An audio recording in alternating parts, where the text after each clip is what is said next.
Welcome to சுடுதண்ணி. இன்னைக்கு நம்ம வீடியோவில் ஒரு ஈஸியான ஸ்வீட் ரெசிபி தான் பார்க்க போகிறோம்.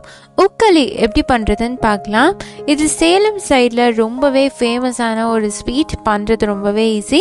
இதோட இன்க்ரீடியன்ஸை நான் டிஸ்கிரிப்ஷன் பாக்ஸில் கொடுக்குறேன். இப்போ வாங்க சேர்ந்து சமைக்கலாம். ஃபர்ஸ்ட் இதுக்கு நம்ம ரைஸை ஊற வச்சுக்கலாம். நான் இன்னைக்கு இதுக்கு 1 கப் பச்சரிசி எடுத்திருக்கேன். இதை ஃபர்ஸ்ட் 1 மணி நேரம் நம்ம ஊற வச்சிடலாம். இப்போ இது நல்லா ஊறிடுச்சு. இதை நல்லா அலசிட்டு வந்துடலாம். இந்த மாதிரி அலசினதுக்கு அப்புறமா ரொம்ப தண்ணி சேர்க்காம கொஞ்சம் திக்காக நம்ம அரைச்சி எடுத்துக்கலாம். 1 கப் ரைஸ் தாங்கிறதுனால மிக்சிலேயே அரைச்சிக்கிட்டேன். இருக்கட்டும். அடுத்து ஒரு பேனில் 2 டேபிள் ஸ்பூன் நல்லெண்ணெய் சேர்த்துக்கிறேன். எண்ணெய் சூடானதுக்கப்புறமா இதில் நம்ம அரைச்சி வச்சுருக்க மாவை சேர்த்துடலாம். சேர்த்துட்டு இதை இந்த எண்ணெயிலேயே நல்லா வேக வச்சு எடுத்துக்கலாம். இதுக்கு ரொம்ப நேரம் ஆகாது, ஒரு 5 நிமிஷத்துலேயே வெந்துடும். அடுப்பை லோ ஃப்ளேம்லேயே வச்சுட்டு நல்லா மிக்ஸ் பண்ணிக்கோங்க. மாவு ரொம்ப தண்ணி ஆயிடுச்சுன்னா தான் ரொம்ப நேரம் ஆகும், இல்லாட்டி சீக்கிரமாகவே இது வெந்துடும். இது தோசை மாவு பதத்தில் தான் இருக்கும்.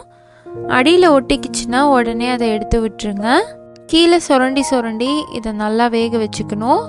இது மாவு மாதிரி இல்லாமல் நல்லா வெந்து கையில் ஒட்டாமல் வரணும். அந்த அளவுக்கு இதை நல்லா வேக விட்டுருங்க.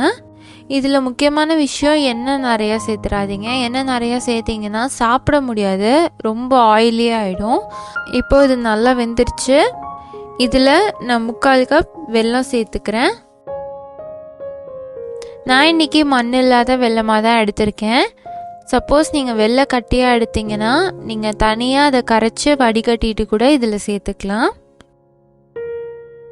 இது எப்படியும் கரைஞ்சி ஒரே டெக்ஸ்சரில் தான் வரும், அதனால் அப்படி கூட நீங்கள் சேர்த்துக்கலாம்.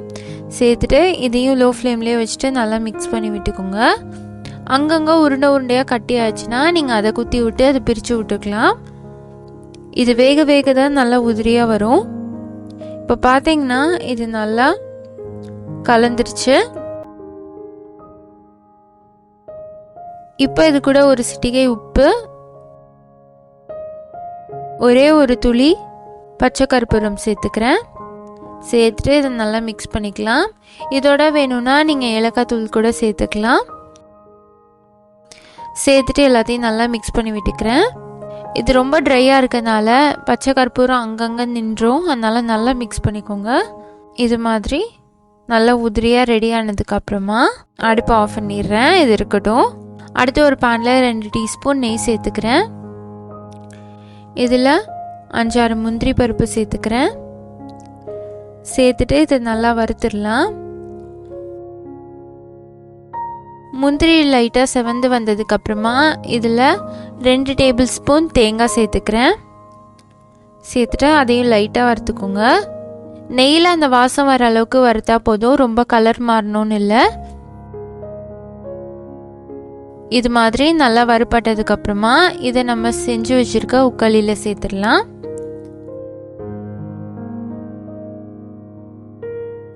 சேர்த்துட்டு எல்லாத்தையும் நல்லா மிக்ஸ் பண்ணி விட்டுருங்க. நீங்கள் தேங்காய் வேணும்னா கட் பண்ணி கூட சேர்த்துக்கலாம். நான் வாயில் மாட்டுங்கிறதுக்காக துருவி சேர்த்துருக்கேன். எல்லாத்தையும் கலந்து விட்டதுக்கப்புறமா அங்கங்கே உருண்டையாக இருந்துச்சுன்னா அது நல்லா இந்த மாதிரி குத்தி விட்டுக்கோங்க. அப்போ நல்லா உதிரி ஆகிடும். இது குழந்தைங்களுக்குலாம் ரொம்ப பிடிக்கும். ஈஸியாக பண்ணக்கூடிய ஒரு ஸ்நாக் ரெசிபி இது. நம்ம அரிசி வெல்லத்தில் தான் பண்ணியிருக்கனால ஹெல்த்தியான ரெசிபி தான், குழந்தைங்களுக்கு கூட கொடுக்கலாம். இது ரீசெண்டாக வந்த அன்னபூர்ணி படத்தில் கூட ரெஃபர் பண்ணியிருப்பாங்க. நீங்களும் இந்த சூப்பரான உக்கலி ரெசிபியை ட்ரை பண்ணி பார்த்துட்டு எப்படி இருந்துச்சுன்னு சொல்லி கமெண்ட்டில் சொல்லுங்கள். இந்த வீடியோ உங்களுக்கு பிடிச்சிருந்தா லைக் பண்ணுங்கள், சுடுதண்ணி சேனலை சப்ஸ்கிரைப் பண்ணுங்கள். தேங்க்யூ.